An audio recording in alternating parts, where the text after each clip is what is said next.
I can quote that thing all day and not even care. Yes, Taylor. Yeah, he's right. Right. Yeah, I have the same combination on my luggage. It's good stuff. It's It's a really good great stuff. movie. It's a movie that I remember like when my mom brought it home. I don't think she knew what it was, right? Hmm. She didn't know who it was. Like she didn't really know what she knew it was like a comedy.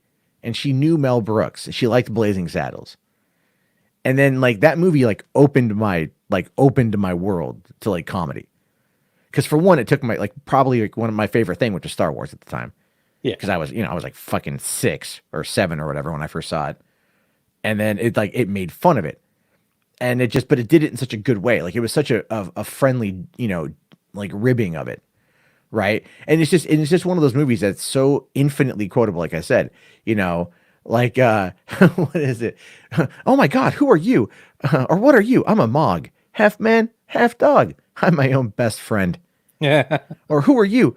Barf, not in here. This is a Mercedes. Oh, great. A Jewish princess. Funny. She doesn't look Jewish.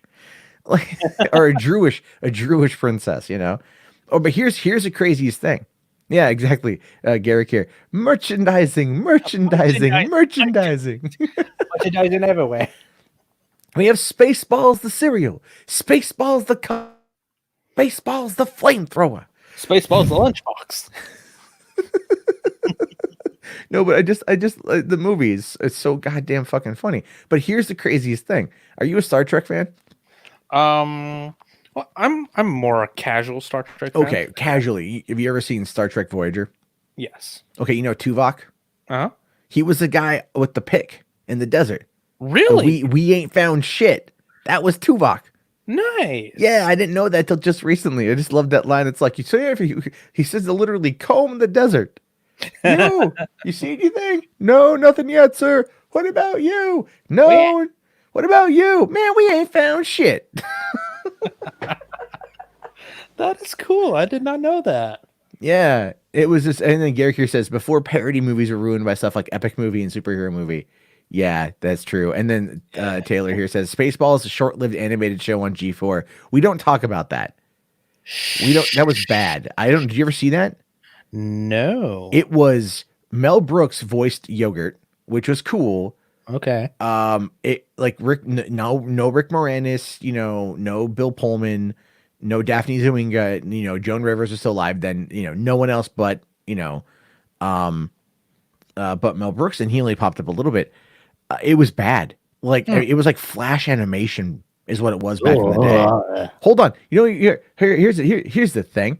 Here's what we'll do. Hold on. Brian here says or asks the question: chances that Mel Brooks will do Spaceballs too? No. There have been talks. Every couple years it surfaces up. But here's the thing with that: he's in his late 80s, right? Like he's like 88 years old, and in my mind, Mel Brooks is like he is a literal living legend. Mm-hmm. And as much as I want to see him come back and tackle that kind of comedy again, and I think through maybe his son, there could potentially be a proxy for that. Like I could see that being a thing. I could see that like, Max Brooks coming on in. Oh yeah. Yeah. The writer of World War Z and the zombie survival guide, that Max Brooks, that's Mel Brooks' son. I did not know who that was. Yeah. I'll tell you this. You want to know the coolest fucking experience I've ever had as a zombie fan? Oh yeah. What? Comic-Con 2007. All right. Okay. George A. Romero was there promoing Diary of the Dead, which opened February 14th, 2008. And he did a panel where he spent an hour being interviewed by Max Brooks. Wow. Yes. And I was there for it. I was there. It was Max Brooks interviewing George A. Romero. It was such a cool fucking panel. And at the very end, J. Michael Straczynski showed up. Oh, really? He just randomly popped up like, hey, I was in the neighborhood. I thought I say, hey. Of course you were in the neighborhood. Of course. It's Straczynski. He's everywhere. You say his name 3 times, it doesn't matter. He will fucking appear. But like that was one of the coolest things I ever got to go see at Comic-Con was seeing that. Mel Brooks is 93. Sorry, I was wrong. But he's old. I don't want him to. Can we cryogenically? Could we just freeze him, please? Yeah. Well, I can't safety zoom. I can't do the links where I'm at right here. Hold on, let me find that. Yeah, we'll take a look at a clip. I At mean, a cl- also didn't they say they didn't want to do Spaceballs 2 without Barf? I mean, you would have to do it. John Candy's been dead over 25 years. I mean, like there's quite literally no way to be able to do that. That I like at this point. I think as funny as it might be, I don't want it. Yeah, I don't want it either. You know. I think sequels to parody movies are just weird. Well, it depends on like if it's a good enough story. True. If it's a good enough story, it'd be okay. It all really depends. So this is the animated show. This is the whole show, but we're just gonna go and look at a clip of this because this is back in 4:3, right? This is how long ago this crap Oh, was. beautiful. Yeah, this is also on G4, so Oh, we're God, God, let me make sure the sound's up. All right, let's check this out. oh God. Kid will always have.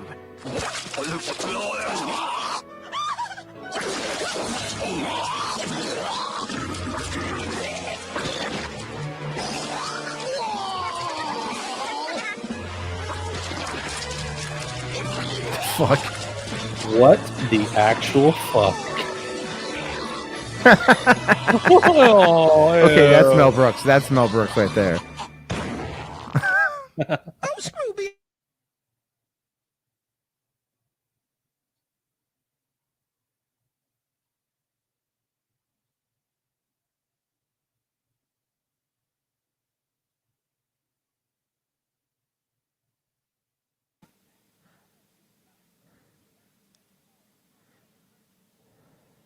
Of a highly infectious disease in Spaceball City. What disease? We don't know yet, sir. Well, how is it spread? How is it spreading? Is it airborne or waterborne?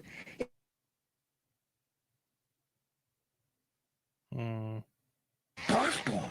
That's disgusting. Put the victims in quarantine. Yes, sir. Oh my God, I Prepare just our randomly. contamination suits. Make sure yours is very tight, so no disease can get in.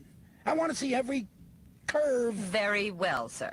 You'll come down to the quarantine ward as soon as possible? Yeah.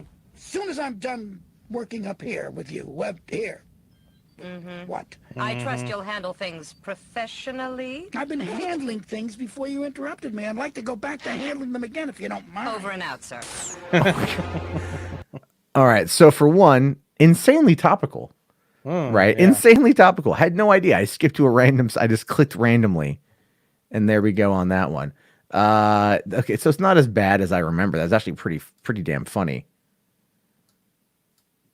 So, because that was Mel Brooks doing the voice. Yes.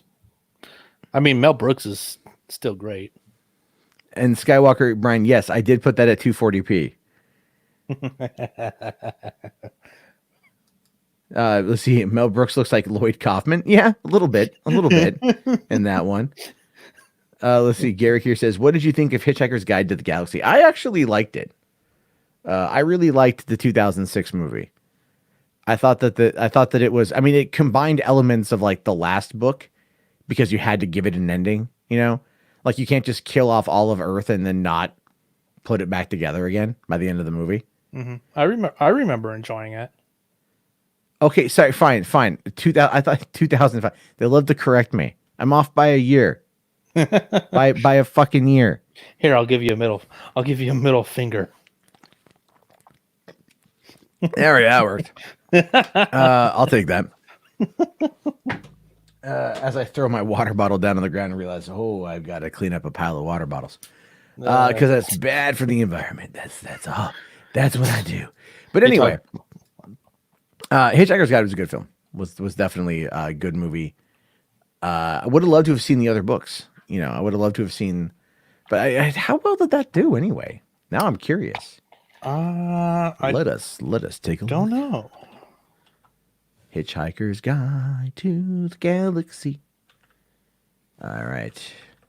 The film, 2005, British American science fiction comedy film directed by Garth Jennings. Let's see. The film grossed only over 100 million worldwide. So it had a Oof. budget of 45 to 50 million, only grossed 104 million. Not But great. It was a okay. Disney movie. Wait, what? It was released. It was produced by Touchstone and Spyglass, Oh, wow. and it was distributed by Buena Vista. Wait a minute. Wait a goddamn minute. Why the fuck isn't Hitchhiker's Guide to the Galaxy on at least Hulu? Hold on. Hitch. It might be on Might be on Netflix. Yes, yeah. Where can I stream it? 'Cause I want to watch it. I can watch it on Amazon. There you go. No, wait, I think I have to like pay for it. Prime. There's one thing I learned about sex is you never pay for it. Yeah, I have to pay. I can rent it for $4. Ooh, Yeah, that could be worth a $4 rent. That was a good movie though. I loved Sam Rockwell. I loved Mos Def. Martin Freeman, Zooey Deschanel. I mean, the opening song "So Long" and "Thanks for All the Fish" was really good. Well, that was funny. They did a lot of really good things. I mean, the movie was pretty solid.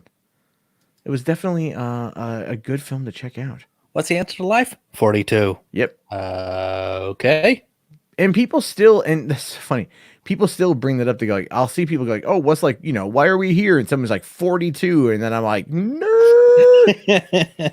But then again, I've said it too. And someone's just like, I don't know, like they don't know what it is. I feel like it's an obscure reference at this point. Yeah. Hitchhiker's Guide is more a cult classic than. But I feel like it should be mainstream. Oh yeah. Also, Alan Rickman was in it. True, Anthony. Yeah, you're right. Yeah. Oh yeah, the robot. Oh, we got a Twitch. Did I get a Twitch Prime sub? Rizantis, thank you so much for becoming my very first Prime subbed account. I appreciate it. Thank you. Medium slow clap. Yes, medium slow clap. Listen, I have to. I don't quite know how this all works. I know YouTube is its own thing, but I do happen to appreciate Twitch. But man, I now want to watch that movie again. That's some good stuff. So anyway, what I was going to say before we got, this is like really kind of rounding it back around. So guess what's coming to Disney Plus on May 4th? Star Wars Episode 12. Well, it is Star Wars related because it is May the 4th. Wait, so two things. Mandalorian Season 2? No, but you're close. So not only is it going to be the series finale of Star Wars: The Clone Wars. Oh, so they're moving that to then. We're on the last 4 episodes. So now we're into the Siege of Mandalore. This is the last 4. This is where shit gets real. Mm-hmm. This is going to lead right into Revenge of the Sith, which I'm looking forward to. After the last 4 episodes of get to the goddamn point. Okay, so it wasn't just me. I didn't like those. The last episode. I liked the last episode. I thought that one was good. Yes, that one was like Ahsoka being Ahsoka, which is what we wanted to see. And it was a conclusion to that arc, and then also brought in Bo-Katan and Ursa Wren. By the way, you don't ever hear her talk, but Bo-Katan's associate, that's Ursa Wren. And I'm like, fuck, that's Sabine's mom. Holy shit. And I only found it out by looking through the end credits. So it was like, oh wow, okay. She has like one line of dialogue, but it was clearly an Easter egg. I mean, that was clearly an Easter egg. Of course it is. So that was cool. And now we're like, oh, now we're going back to Mandalore. And I'm like, well, she's like, Death Watch is gone. And I'm like, yeah, but I think the Siege of Mandalore is going to have some kind of connection with the Mandalorian season 1. You mean season 2? No. Oh, season 1. Season 1, episode 8, when Mando has his flashback of being found. Baby Mando, when he gets rescued by Death Watch. Oh. Now, I'm like, you've got to tie. They're going to be bringing Ahsoka real life into Mando season 2. Which I'm all for. I'm 100% on board. And Rosario Dawson has all but confirmed it.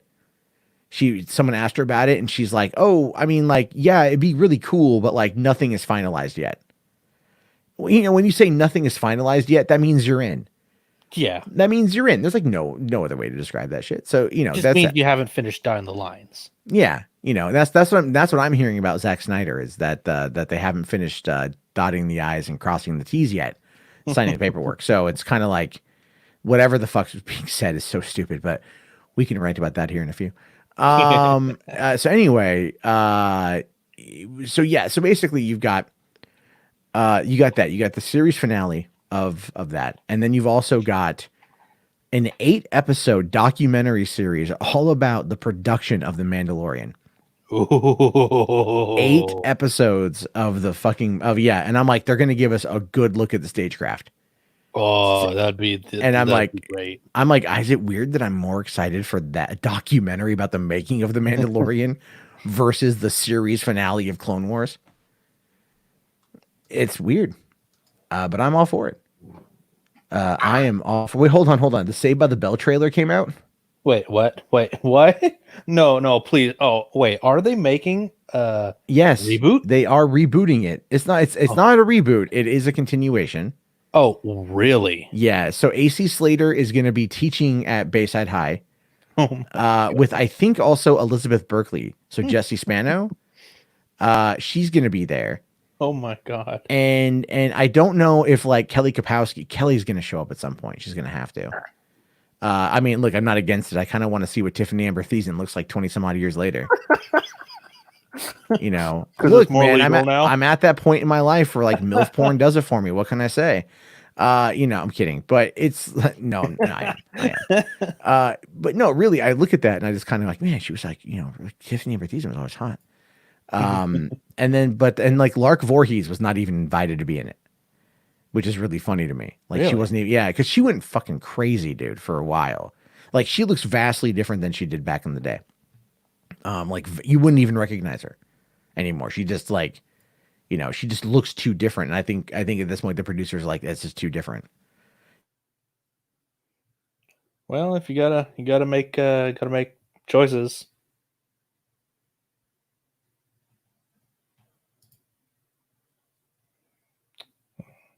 Morris. So he will be the governor of California in the show. But the lead is going to be a transgender student who is navigating the pitfalls of being a teenager at Bayside High. Interesting. Yeah, so it's a male to female transgender student. And when is there? Oh, okay. Safety Zoom brought it up. Let me grab that here. Well, let's watch the trailer. Let's see if this is any good or this is any bad. Could be. Oops. All right. It's a short one. It's only 54 seconds. Okay. You see what you do to with. You see what you do to us, Anthony. You guys talking about fucking Saved by the Bell. All right. Let's go. Remember how much fun high school used to be? You believe that was like 30 years ago? These kids, they can be sheltered. You're so hot and popular. You're like Justin Bieber if he wasn't.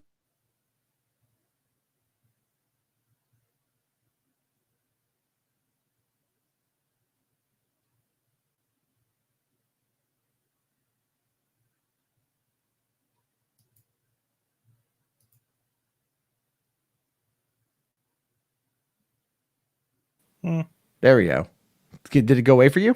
Yeah, it went away for me. Okay. Well, I don't know what happened. Jesus Christ. I don't know. Let's back up a few seconds here. Oh, it took forever. Time out. What did that blonde fool just say to me? It may look like I'm a hot, happy guy. You're a gym teacher, and I saw you eating soup in your car. When I was in high school, I constantly used to fight with my best friend over a hot girl. I was actually your dad. Over your mom. Then I just found another girl that I really liked, and I started hooking up with her instead. Oh, wait, that was your mom. Okay. Okay, that's funny.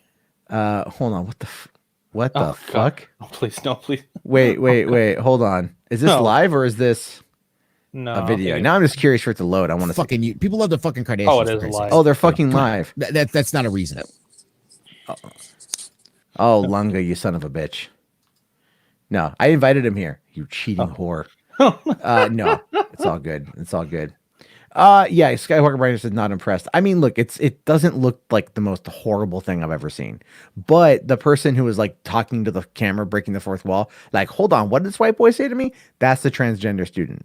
Really? Yeah, you won't. I couldn't you can't tell. Yeah, unless you know, very female presenting. So that's fine.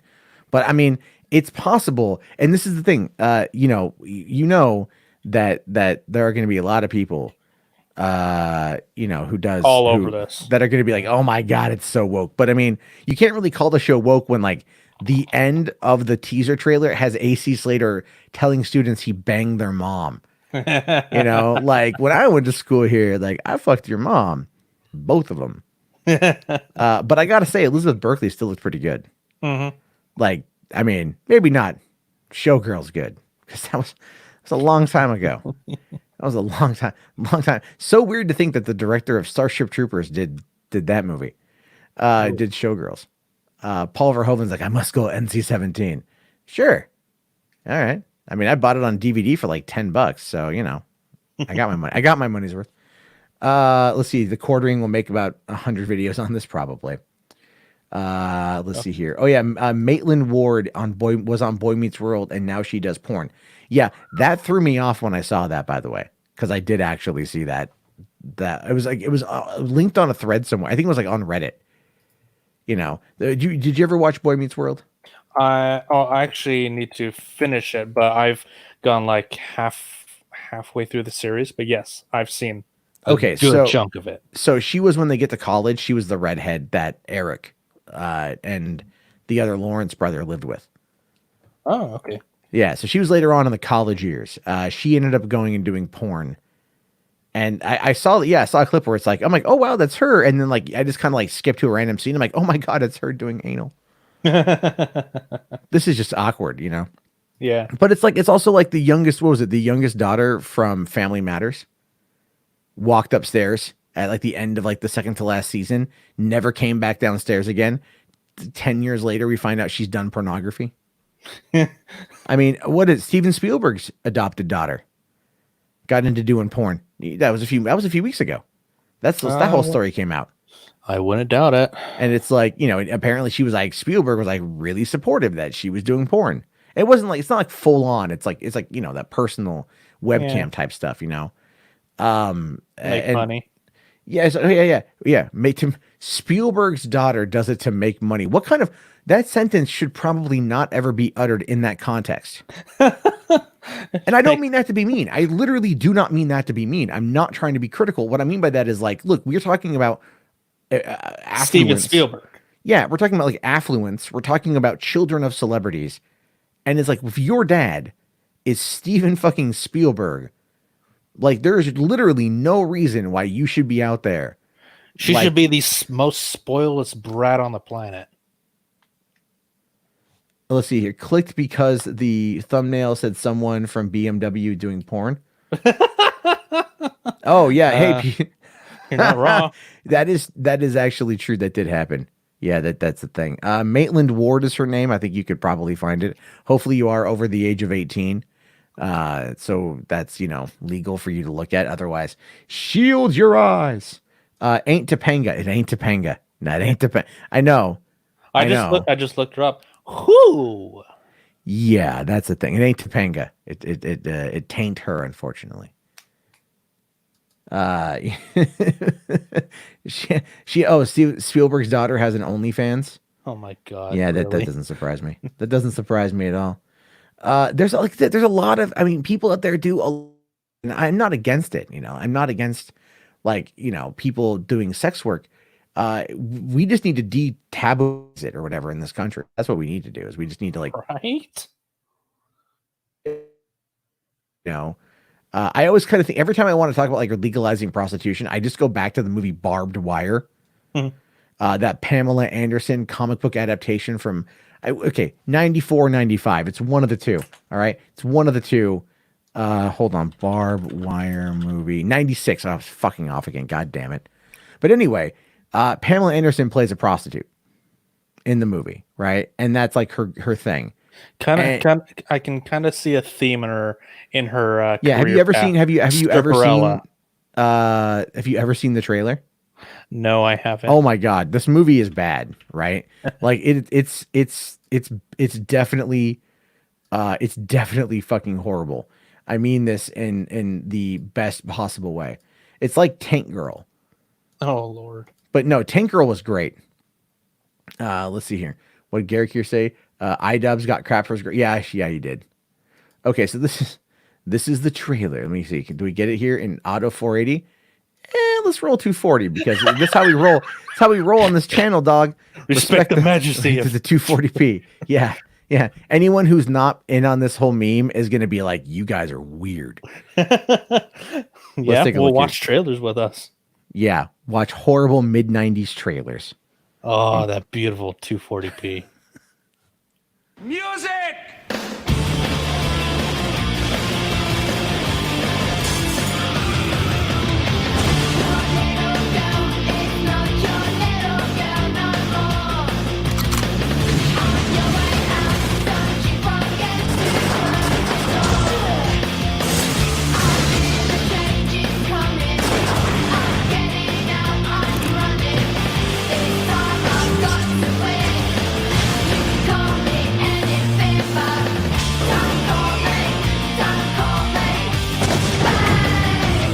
You a cop?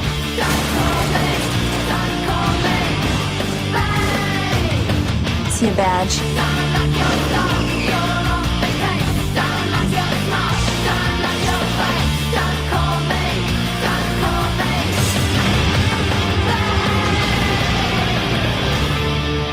Don't call me babe.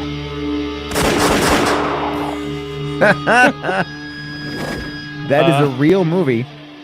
That is a real movie.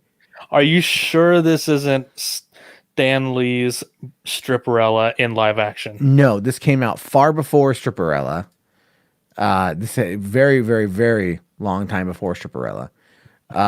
You know, it's that's so bad. The movie, because if you look at the trailer, you know, I mean, it's missing the epic voiceover guy. Oh yeah. Coming spring 1996. You know her from Baywatch. You know her from Home Improvement. You know her from the pile of dirty Kleenex on your floor. Pamela Anderson is coming to, you know, it's just Pamela Anderson is coming. No, well, that was the thing. Back when, okay, so this came out when I was 14. And like, I couldn't go see R-rated movies at the time, but like my friends and I were like, we gotta see this fucking movie. You know, like fucking CJ from Baywatch is gonna be, you know, I mean, titties. Right? Like that was a big thing. Like I remember my very first, when I turned 18, the very first Playboy I bought was Pamela Anderson was on the cover. Nice. So I wanted to buy a Playboy, and I was like, I was in the San Jose airport. And I'm like, I might as well read it for the articles on the plane. You know, because I felt like that was the appropriate thing to do on a flight. Like, what are you doing, sir? Reading Playboy. You know, don't mind me. It's all good. It's all good. Can I get another cran raspberry, please? Thank you.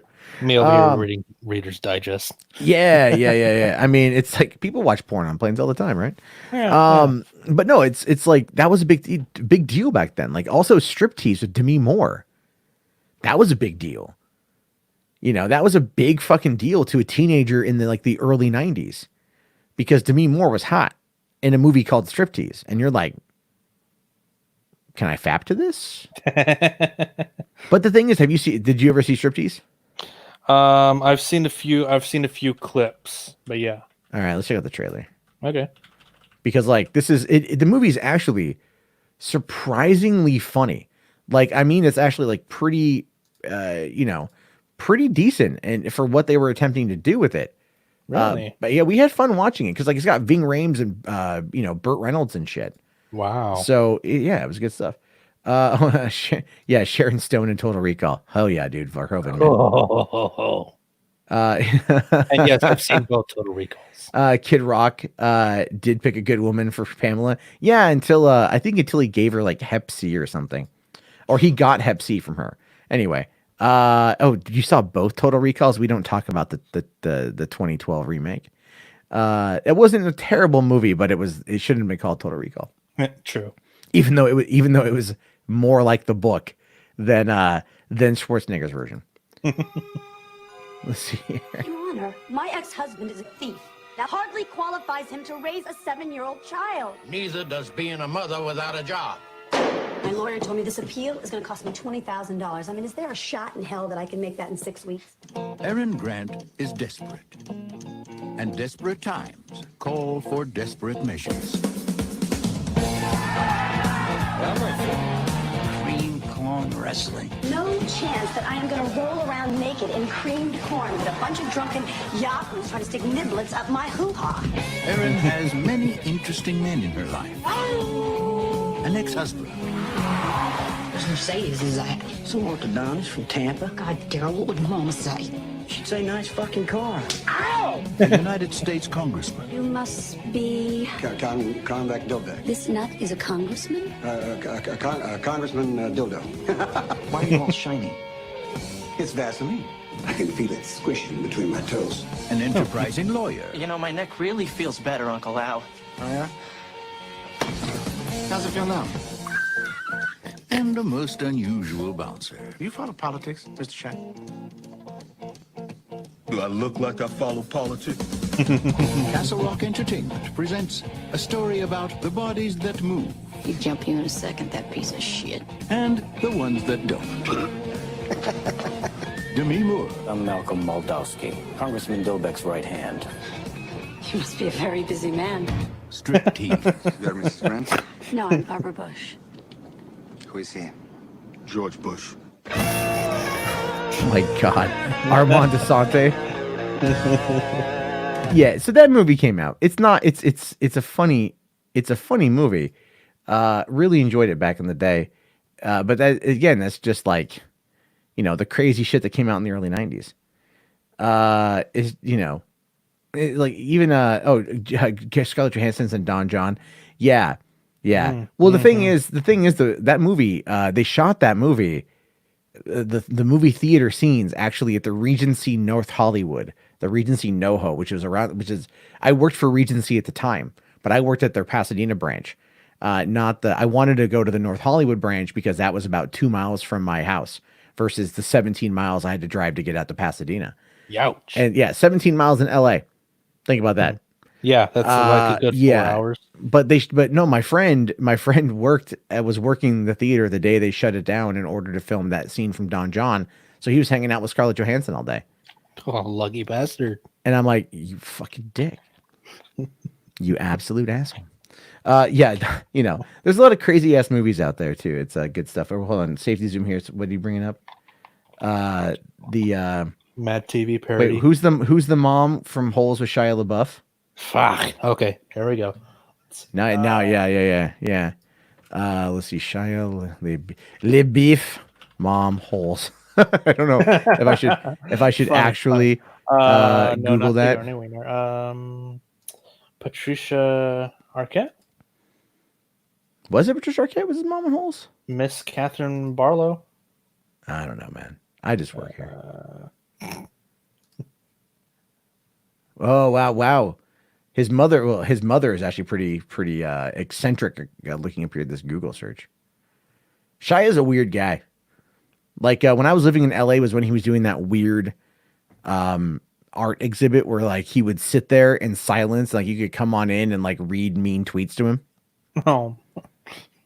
Like and he'd be wearing like a paper bag that said like I'm not a celebrity anymore on his head. Uh-huh. And I wanted to go see it. Like I really wanted to go down there and check it out. When I used to live there, because I thought that would have been wild. Like to walk in and just go like, hey man. So Even Stevens is pretty good. Even Stevens is really good. You did pretty good. How is Christy Carlson Romano these days? I mean, I'm asking for a friend. That friend is myself. But you want me to read these tweets? Okay. Shia LaBeouf has a pimple dick. Well, I mean, that's mean, but is it inaccurate? I don't want to see. I'm just asking personal question, like, comparative. Let me see your thumbs. Go your thumb to your forefinger.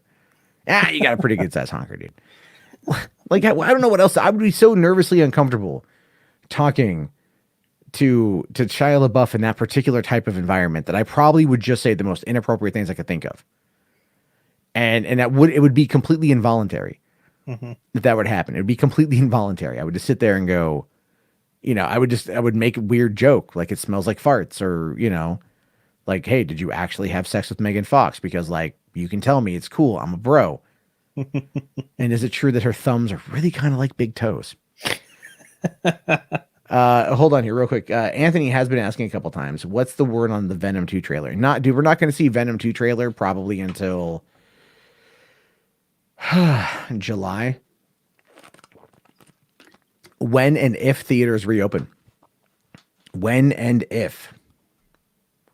So, let's see. Shia LaBeouf was good in Disturbia. Yeah, that's right. He was in that. Yeah. Yeah. Disturbia was good. That was a DJ Caruso film, which I think at the time Caruso was like the protege of Michael Bay. If you go and you look at Caruso's career, he did Disturbia. He did that Eagle Eye movie, which I thought Eagle Eye was pretty interesting. You know, kind of came and went in this. I think I want to say like September 2009 is when that came out. Maybe August or September. I say that. Oh wait, you're right. It was 08. Oh yeah, that movie. Yeah. I found that really interesting. Yeah, it was solid. He did some good work with Shia LaBeouf, and then he did that I Am Number 4 with Alex Pfeffer, and you know that one kind of failed too. I fell asleep. Yeah, it wasn't like, I know that they were trying to like recapture, like, you know, they're like we need to do our young adult movie. We need to make this the next Twilight. The problem though, I think the reason why I Am Number 4 didn't do as well as they wanted it to was because there wasn't enough abusive relationships in the movie. Like if you really look at young adult stories that do well, it's like abusive relationships. Twilight, 50 Shades of Grey, abusive relationships, and like women will flock to that too. It's like, you know, of course they will. Let me see if I can find the image here. This is hold on. I gotta find this one here. There was an image I saw on Reddit probably back in 2012. Yeah. Okay, there it goes. I found it. Man, Jesus Christ, it's so funny how that all works these days. Okay, so let me open this in a new tab. All right. I Am Number 4. Nice. I Am Number 4. Yeah, that does seem relatively accurate, to be honest with you. I Am Number 4. Yeah. I can't even remember the story or what even happens in the movie. Aliens. It's always fucking aliens. Yeah, some weird thing. So this is an image that posted up on Reddit a long time ago. And this is a true post. The guy says, I found my mom's copy of 50 Shades of Grey. I don't want to know what the bookmarks are for. Now, I showed that to my girlfriend because I, like an idiot, like a pure unadulterated fool, read the first book. As a joke, got her to read the first book. Oh, God. And she liked it. Oh, God. And then I had to suffer through it. Oh, my God. No, I legitimately, like, I was going to, this is in 2000 and I think 2012. Mm-hmm.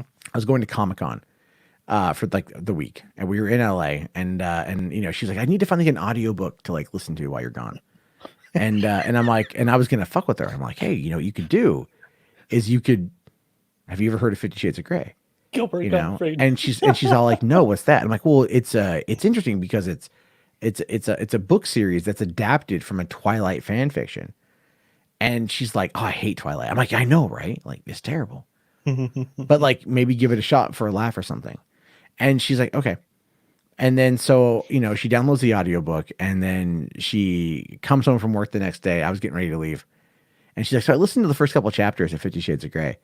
And I'm like, oh, how is it? And she's like, it's terrible.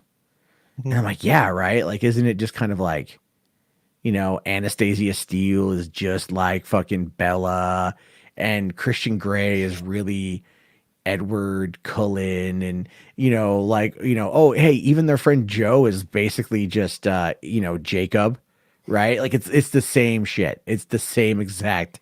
It's a terrible book. It's god awful. And she's like, yeah, I didn't realize that. Yeah, because like, it's Twilight fan fiction. And she's like, oh, okay, haha. And I thought that would be the end of it. Nope. So a couple days later, I get a phone call from her while I'm walking through San Diego Comic-Con's busy ass floor on a Saturday night. Oh, Lord. And I get a call from her, and she is sobbing. Now, the last time, 2 years prior, I was at Comic-Con, same night, got a call from her sobbing. Her bike had been stolen 2 years prior. Oh, no. And so I'm thinking, oh no, what happened? What horrible things have befallen you? My love, my lady, my partner. What can I do? And then she's like, I just finished the second book of 50 Shades of Grey and I just had a good cry. And I'm like, wait, that's it?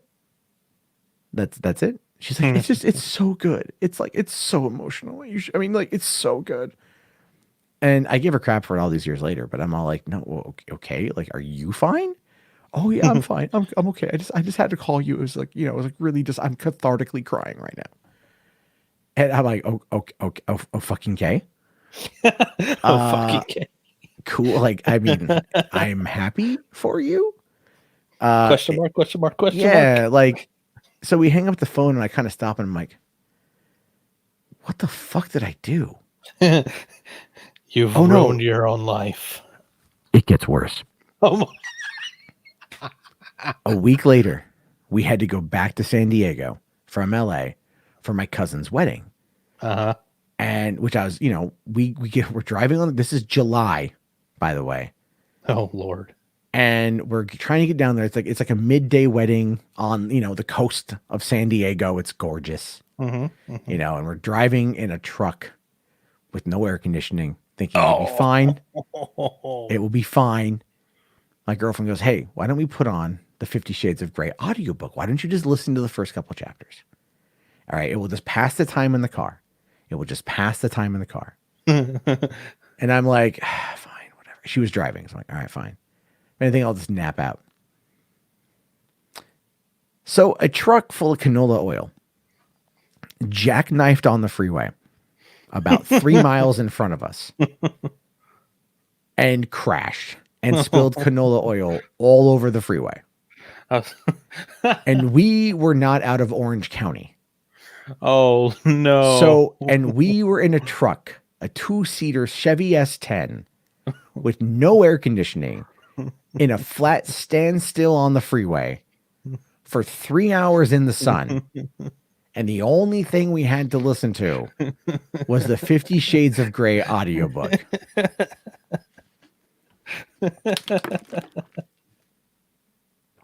That day sucked.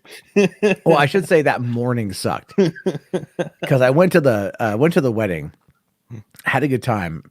She wanted to go see her mom, so I dropped her off, grabbed my younger brother, who was not 21 at the time, and then we went. He was like 20, and we went to the after party, whatever it's called. What the hell is it called? Reception. Thank you. We go to the reception, and they're making like homemade sangria. And like we're like shotgunning beers, like we finally took like we're shotgunning beers and just get like I'm drinking sangria and shit. And then she's like, "So do you need me to drive?" And I'm like, "Yeah, yeah, you got to drive. I'm gonna black out. Feel free to listen to your book." It was you wish. I fucking hate 50 Shades of Grey. So thankfully, we were in a position at the time the first movie came out where like she was in Portland, I was still in San Diego. We had just like been to our apartment we were actively searching for apartments. So like we were in the process of moving. First movie came out. I didn't have to go see it right away. I could wait, thankfully. So we finally get situated and settled in our place. And she's like, let's watch 50 Shades of Grey. Now, part of me is thinking this could go well for me. Part of me is thinking that. Because if the movie is anywhere near as, keep in mind that image I brought up, right? Like, what do you think those tabs are for? Right? Very specific. I'm sure they're color coded for a reason, but they're very specific. Red is for super intense. Well, yeah. If it's the last one that's there, if you've, the last, that would be the cat 9 tails on the ass. That was like the 6 whips she gets. That's like the most intense thing. Anyway, I don't know why the fuck I know this, but I do. I retain horrible information sometimes. So anyway, we go and watch the movie, and the movie's bad. Like it's just bad. Oh yeah, and I'm like, nothing about this was like interesting. The only factor involved with 50 Shades of Grey that I found to be interesting was the fact that like in the scene when Christian, sorry, I keep getting fucking messed up, was gonna go down on Anna for like the first time, right? Like he's pulling down her panties and he's like kissing her stomach and shit. And there's pubes, right? There's pubes. You see pubes, you see Dakota Johnson's pubes, right? And you're like, wow, that's not her pubes. She was completely shaved. that a digital artist went in there and literally added pubes. Really? Yes, that is true. A digital artist went in there to add pubes to her cooter. Wow. That is true. I mean, it's like, I just want to know, like, who got the short straw on that one, right? Who drew the short straw on that? Like, okay, Bob, go make me some pubes. You know, I went to 4 years of goddamn fucking school for this shit. Not only that, but then even look at Watchmen from 2009. A graphic artist literally got paid to add a jiggle effect, a realistic swing effect to Dr. Manhattan's Wang. Mm-hmm. You know, he's like, and funny story on that too. At my drive-in theater, okay, back in March 2009, we had Watchmen playing, and I forget the other movie that was out. I'm thinking for some reason I'm thinking like Tooth Fairy, but I'm probably wrong. So anyway, we had a kids movie playing, and both movies started at like, I think it was like around 6:30 or 7 p.m. And so the kids movie is clearly much shorter than Watchmen, right? You know, that staggering 3-hour watch time. This one was, you know, it's like a 90-minute movie. When the movie was over, when the kids movie was over and all the kids were funneling to the concession stand, they could easily see the other side. And lo and behold, what synced up with that moment of children walking to the concession stand after watching whatever fucking kid movie they were watching? Dr. Manhattan's Swinging Wang. Mommy, what's that? Yeah. What's he have? Big blue porpoise dick. It was just like, it was funny as shit because the people who worked there, we found the humor in it. Right. Like, so my boss is like, you know, well, we gotta do something about it. Like, what do we do? The only thing we could come up with was like, we started the children's movie 10 minutes later. So then by the time it was over, they'd be past the dicks. That was the goal. That was the goal. And then we got rid of Watchmen, like I think like the next week or something like that. But we really, you know, they really did that. It was pretty funny tonight. They saw his nuclear weapon. It was, I mean, it was just, you know, like, it was funny to me. It was just funny to me. It's like, you know, Mommy, what's that? You know, ask your father. He doesn't have one that big. But no, I mean, 50 Shades of Grey, just in general, 50 Shades of Grey is one of the worst goddamn things imaginable. But I mean, I let me actually, you know what? Let me speak a little bit highly of it for a second. Right? Okay. I'm going to speak a little bit highly of it because I do feel that we should probably find a way to praise something about something. If it exists, there's probably some kind of good about it or an interesting factoid. Gilbert Gottfried. I have to give Stephanie Meyer insane amounts of credit for being the plagiarist that she is, in my mind, of writing a BDSM version of Twilight, getting it popular enough on the internet. And I mean this, like, really popular, to take it, to rewrite it, to not be a Twilight fan fiction anymore by just changing the names and the locations. Like, they go into the witness protection program and then releasing the ebooks and even getting them so popular that a publisher comes out in, I think it was 2013, released all 3 books in paperback and hardback in 2013. And if I recall, and I don't have any data to back this up off the top of my head, but I remember reading 50 million in sales in the first year. I would not doubt it. At the time, I mean, that was how soccer moms had sex, right? Let's be fair. That's how soccer moms had sex. They read 50 Shades of Grey, and then they had the little pocket pal with them or something like that. Like, that is how they got through their life. It was the fantasy. And that kicked off an entire genre of like erotic fiction. Like, when I lived in LA and that was blowing up, man, you went on Craigslist and it was just literally like, I'm looking for somebody to write me some hot, sexy, dark erotic fiction. I'll pay you 1 cent a word for a 500-word short story that's going to go in a compilation of complete cum-inducing, orgasm-laden, erotic BDSM. You know, and like, I knew people. One of the guys I knew that was doing this, that was like, he would get side gigs writing this shit, was a former writer on the first season of Mighty Morphin Power Rangers. Really? Gay as the day is long. And he was writing a lot of, like, you know, gay erotic fan fiction or fiction Because people on Craigslist were like, they were requesting it constantly. You'd go on there to like the writing gigs and it's all like, can you write porn? I'm like, yeah. I mean, like, who can't write porn? The key is, do you have proper character development? What is the motivation of the pizza delivery driver? You know, like when he gets there, what's happening in this situation? But I mean, no, really, there are some like, I think it was like Anne Rice. If I recall, one of her old erotic fictions came out during this. Right. Cause like, you know, before she went full on Christian, cause she's like super Christian. Yeah. But like, you know, before, you know, Interviewed the Vampire and all that stuff blew up, she wrote like this like I think it was like a Cinderella erotic fiction story. And like my friend who was like super into Anne Rice, she stopped reading Anne Rice, couldn't even finish the book. It was straight up torture. But like a lot of the other books, there's like the Crossfire series and a few other series. You would go to Target and you go to the book section, and they would literally, it wouldn't even just be like in the aisle. It would literally be the fucking end cap, right? It was all like adult erotic fiction, and you're like, or adult novels, and you look at them all, and you're just all like, oh my god, this is how soccer moms come. This is how they're doing it. This is what's happening now. Like, this is what they're into. This is their pornography, but it's like, it's written and it's right there. It felt kind of great. It felt kind of weird, if I'm being honest with you, because you would just see like women like with the books out, and you know, oh, it's a fantasy novel called Crossfire. What's it about? Rape. Lots of rape. And that was a thing. It was a big fucking thing. So when you know, like I give Stephanie Meyer credit for like making money, and I mean money off of this idea. Hella money, right? Yeah. Like how many writers out there would be like, if I could find a way to fucking like legitimately rip off Harry Potter and turn it into my whole new world, I would do it.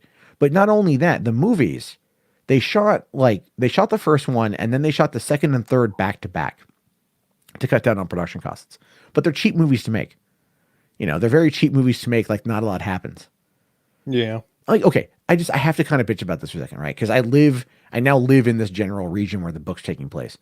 So in Twilight, Stephanie Meyer wrote about Forks, Washington, which is a real place that I actually wouldn't mind visiting during a Twilight festival just to see it with my own two eyes and go, okay, I'm not weird.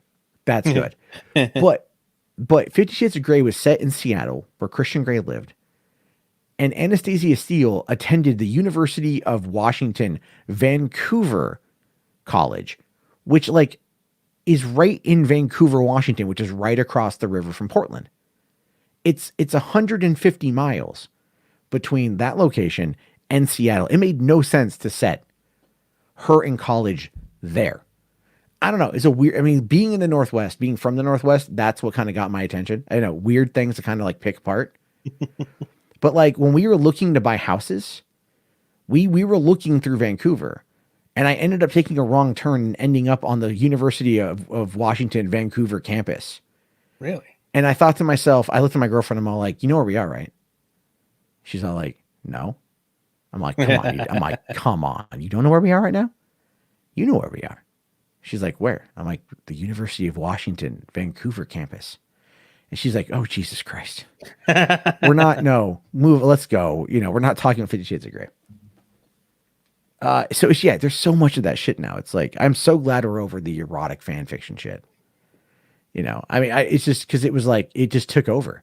But I'm surprised the movies, the first movie did like 500 million. Oh, no. You know, like, I'm not kidding you when I say this. In 2015, Valentine's Day weekend, 2015, 50 Shades of Grey opened up along with The Kingsman, Secret Service. And both did okay. But I mean, 50 Shades of Grey was like $500 million movie, you know, worldwide.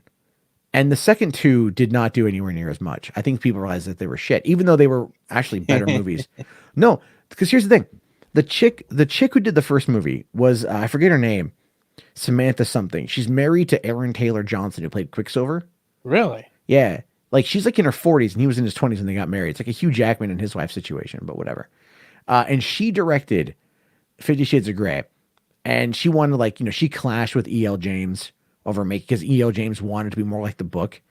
You know, and the studio Universal was like, we need to make this like appropriate for all, not all audiences, but you know, look, we'll digitally add pubes, but all right, we're gonna save the butt plug for later. and so the movie did well, but then E.L. James like didn't want the woman back as a director, so they got the guy for the sequel who did Fear with Mark Wahlberg and Reese Witherspoon from like early 90, I think 96 on that one too. Fear was a good movie. I loved Fear. It was a really good erotic thriller. You know, it was a good thriller. Plus like Bush did the soundtrack, so that was even better. And so I went to, so when I found out that he had directed 50 Shades Darker, I was actually interested in going and seeing the movie. You know, and my girlfriend was like, wait, you want to go see 50 Shades movie? I'm like, yeah, but it's from the director of Fear. Like, that's what I'm interested in. And, you know, and it's like, it's kind of like Annabelle Creation, right? Oh, or Annabelle. Yeah. Annabelle. When that came out, everyone's like, oh my God, the doll from whatever the fuck, Conjuring, right? And we're like, oh my God, the movie looks so scary. And I look up on IMDb and the guy who directed that movie, I forget his name, but I'm like, he's the dude who did Mortal Kombat Annihilation. Nice. And I read that and I'm just like, oh no, I'm not watching this. But because it's like Mortal Kombat Annihilation. You don't get to walk away from that. All right. The guy who did Street Fighter at least had Raul Julia and Jean-Claude Van Damme hamming up every scene they were in, making it amazing. But you killed Johnny Cage in the first 5 minutes, so fuck you. Also, I don't know if I'm remembering correctly, but didn't her husband like write or direct one of the movies? He was I think he wrote the screenplay. Yeah. I think like her husband wrote the screenplay. There's a lot, like that's the thing. Doing a deep dive into the 50 Shades trilogy would be actually interesting. Yeah. Right. It's like, and this is why I love movies, because when you start really kind of breaking down elements of their production as well as like weird things that have gone on, it just becomes this like engrossing topic. Because we've been talking about 50 Shades of Grey now for probably like 20 fucking minutes. And that's how they get you, man. Well, yeah, I just loved here. Let's see. Best dating advice: save the butt plug for later. Yeah, pretty much. Pretty much. Let's see. You know, Johnny here says that was a good movie. Mortal Kombat. Mortal Kombat was good. Excuse me, sir. What is this Mortal Kombat? Yeah, I don't know what that is. I don't know what the C. What is the C for? What's the C for? Is that like a really retarded K?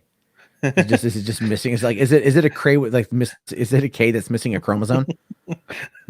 It looks like a K with Down syndrome. I'm gonna go to hell for saying that joke. Jesus Christ. Yeah. Jesus Christ. Oh my fucking God. Thank God no one ever listens to these later on. Even though I did a full promo for it, even though I don't know if you saw the videos I put out today. I did a promo for the show. For the show? I didn't see it for the show. Yeah, if you get to the end of the video, I'm all like, do you want more $3 Theater goodness? Well, head on over to twitch.tv/$3 Theater, where you get to hear hot clips like this one. And then I just grabbed this, like, I had made a joke about Monsters University. And I was talking weird. I think it was on like, I was talking with some like Darth Lunga and my friend Robert a couple like last week.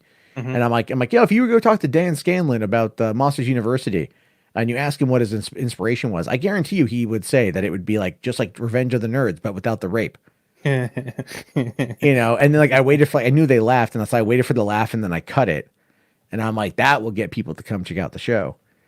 Me making horrible jokes, and then this whole last 20 minutes is me making butt plug jokes. Clearly, I'm not a good one. Okay, so let's see here. Skywalker Brian says here, speaking of Kingsman, did the prequel get delayed? It did. It was supposed to come out in February. They pushed it to September. Currently, it's still on track. I wouldn't be surprised, though, if they pushed it to February of next year. And then, yeah, Matthew Vaughn is supposedly doing the third Kingsman movie with Colin Firth and Taron Egerton to finish out Eggsy's story. They're going to give him a proper trilogy. I actually haven't seen the second one yet. Dude, it's not as good as the first movie. Like it, but that's it's not, I've heard. It's not bad. Okay, by any stretch of the imagination, Pedro Pascal is awesome in it. Yeah. Channing Tatum is awesome for the little bit that he is. Jeff Bridges is great. Halle Berry is great. I mean, the cast is really good. Julianne Moore is like fucking think Martha Stewart, but world domination. Martha Stewart. Oh Lord. Like right post federal prison Martha Stewart when she was really angry and getting out of prison on what was she, insider trading? Like, how does that happen? How does Martha Stewart go to jail for that? Anyway, so they're doing the final version of that one. But the cool thing too about Matthew Vaughn, most people don't know this about him. He like independently finances all of his movies, right? Really? Yeah. So Kick-Ass was when that came out in 2010, which is so weird to think that movie is officially 10 years old. It came out April 2010. Yeah, fuck you. It came out April 2010, just a couple weeks before fucking Iron Man 2. Yeah, Iron Man 2 turns 10. So crazy shit. But so anyway, like Kick-Ass was a $30 million movie that they independently raised the money through his production company as well as Plan B. I think Marv. Marv is his company. Plan B is Brad Pitt's production company. And so they funded the movie for $30 million. Lionsgate picked it up, did all the distribution on it and shit, and they made a lot of money because Kick-Ass was completely underrated in my opinion. Yes. Kick-Ass 2, I didn't think was that bad. People really didn't like Kick-Ass 2, but I actually had a lot of fun with Kick-Ass 2. It was okay. I thought it was really funny that they took the scene from the comic where they kill the dog. They kill, I forget the name, like Captain, whatever, like the Jim Carrey's character. Like in the comic, they kill and behead the dog, and then put the head of the dog on Jim Carrey's character's body. All right, like in the comic, it gets really bloody. In the movie, because it's like, man, how the fuck are they going to do that? Someone's like, they told Chris, one of the goons says to Red Mist, like, "Oh, do you want to kill the dog?" And he's like, "What the fuck am I, a monster?" And I thought that was great. I loved the fact that like it was like he's meant to be the supervillain. It's like, do you want to do this extremely dastardly thing? It's like, whoa. I have fucking standards, bro. It's like I'm a villain, but there's two things you don't fuck with: kids and dogs. Yeah, don't pretty forget much. Cats. We've also learned that like if you fuck with someone's dog, Baba Yaga comes for your ass. But then even looking at Kingsman was definitely an independently financed movie as well. Using the success off of Kick-Ass to do Kingsman a couple years down the road. Nice. And that movie did really, really, really well, surprisingly, in South Korea. Really? Yeah. I mean, it made about 440 million worldwide, 440, 450, somewhere in there, back when it came out in 2015. Although, I mean, I guess you could say some people say it's a 2014 movie, but it didn't premiere in the United States until 2015. So that's how I chalk it up. But my number one, I'm not kidding you. You guys want to see something crazy? Want to see something real fucking crazy? On my YouTube channel, my old YouTube channel, the one that I don't use anymore, my number one most viewed video is, I don't know if I can find it. Okay, hold on, let me bring up the my number one most viewed video is from 5 years ago. And hold on, let me bring this up here. It is, as we can see here, let's talk about the princess joke in Kingsman: The Secret Service. 1 million views. Nice. From 5 years ago. Look, you want to know the quality of content I put out in 2015? Okay. This is my old intro, which I miss because I always enjoyed that. And then literally, it's fucking anal. And the last shot of the movie is it's me talking into my phone. It's that's it. That's it.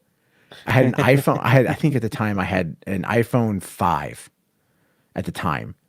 And I literally would just talk. I would bring up iMovie and I took the screenshot here of, from like the trailer. I just Googled the princess. And then this is like a little thing you could add in. And then I would just talk into my phone for 10 minutes and then click export. And that's it.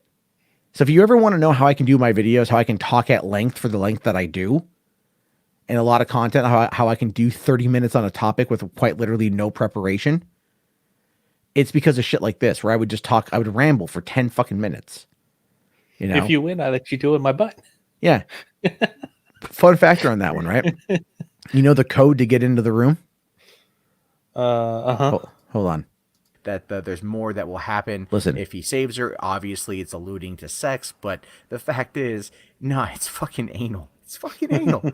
And the last shot of the movie is her on her fucking stomach, wiggling her ass towards him in first person view is what we get to see. It's just like, holy shit. They played the joke and then they took it to the next step, insinuating that it's not even gonna fucking, there's no foreplay. He's just straight gonna fuck her in her bum. And I had no filter back in 2015. I'm a little bit more refined now. I don't know where it's at there, but there's a joke. The joke of the movie. Okay, do you remember the code to get into the room? Not specifically. 2526. That's the code that it was to get into to release the princess. Alphanumerically, look at your keypad. What can you spell with 2526? ANAL. They added a butt joke into the fucking keypad. That is the absolute beauty of that fucking movie. Luciano here says, "Oh my god, yeah, I agree. It's good stuff." That's the thing, man. Is like I love Kingsman. I've watched that movie so many goddamn times. Great movie. Can't wait for The Kingsman. Matthew Vaughn is one of my favorite directors. I can't wait to see what they do with it. But yeah, that's my most viewed video. 1 million views. Where I defended, because you know why I brought it up? You know why I did that video? Why? This is true. Devin Faraci from Birth Movies Death, or at the time it was Badass Digest, went on some fucking self-important screed on the Twitter sphere, I think, or even maybe you're an article complaining about the joke in the end of the movie. Really? Complaining about the joke. Saying that it was sexist and that it was wrong and that it was too terrible. It's a fucking joke. It's a joke. It's a joke that they played through. But the thing is, if you watch King, the thing is, I don't want to spoil it because you haven't seen it, but I will say this: Eggsy and the princess, they're in a relationship in the second movie. Interesting. Yeah, because if you really break down the Kingsman franchise, it subverts every single Bond trope. It's because it's not a fucking Bond movie. Well, it's not a Bond movie, but it takes a gentleman's spy movie and it just throws it all on its ear. Whatever you would be expecting, they just let it go. They do almost the exact opposite. And so as a result, like that was the thing, as he was trying to say, oh, she's just there for him to blah, blah, blah, bang in the butt and be done with it. But the fact is, like, they followed through on the joke with the movie. And then here it is a couple years later and they're still together. Nice. And they're happy together, which is the exact opposite of what you would see from a Bond movie. So that's the whole joke about about what it is. So yeah, anyway, fun fact about Devin Faraci. He got fired from from Birth Movies Death and basically Polite Society when he was accused of basically sexually assaulting a woman at a bar in front of his friends when he was pissed drunk because he used to be a hardcore alcoholic. And he doesn't recall the incident, but he doesn't deny the incident. And this happened right around the time the Me Too situation went down. And that ended up ousting him like a mofo. And you know what? Here's the thing. No one who knew him was upset that it happened. No one was like writing op-eds, bring back Faraci, because it happened during Me Too. And he's a piece of shit. And I have no, and then he tried coming back. Actually, that he's friends with the owner of Alamo Drafthouse. Oh, really? And yeah, he was writing. He was working for the website, the Alamo Drafthouse website. He was working on stuff there, and it came out that he got a job working there, and everyone turned against the Alamo Drafthouse, who basically forced him into quitting. So yeah, no, they weren't letting him come back. Damn. They went after his ass hardcore. And, so there's that. But anyway, I gotta go to bed. It's like it's been a fun conversation. A lot more, I think, less politically driven from less drunk Nick. Yeah, drunk Nick's fun Nick though. I actually caught his podcast a bit earlier. It was pretty interesting. Yeah, Nick's a good guy. I like Nick quite a bit. When I first met him, we had bunked together at VidCon in 2017, and I had gotten in like a full day, like really like early in the day, and he wasn't coming in until like 2 o'clock in the morning. And so like I stayed up to wait for him, and I'd been drinking, and he showed up, and he immediately like just starts drinking in the hotel room, like he had gotten beer on the way. And so he's getting drunk, and then he's like smoking his vape in the hotel room, and I'm like, dude, it got my fucking name on this shit, but we had a good time. One night he got so drunk he passed out holding a beer bottle in his hand, and I'm like, let me just move that, and I'm not lying. When he made the joke about trashing the hotel room, he wasn't kidding. He wasn't kidding. Oh, oh no, the place was a dump anyway, so I didn't really care. Oh. But I'm all like, you know what? Fuck them. Fuck them. Fuck this place. Let's see here. Brian here says trailer park again soon. Yeah, we'll do it. We'll do another one soon, but I want to do a themed one. I've been thinking like, looking at like Kevin Smith movies or Spielberg movies, or like horror or comedy, things along those lines. It's really kind of like to theme it up a bit, and glorious 240p.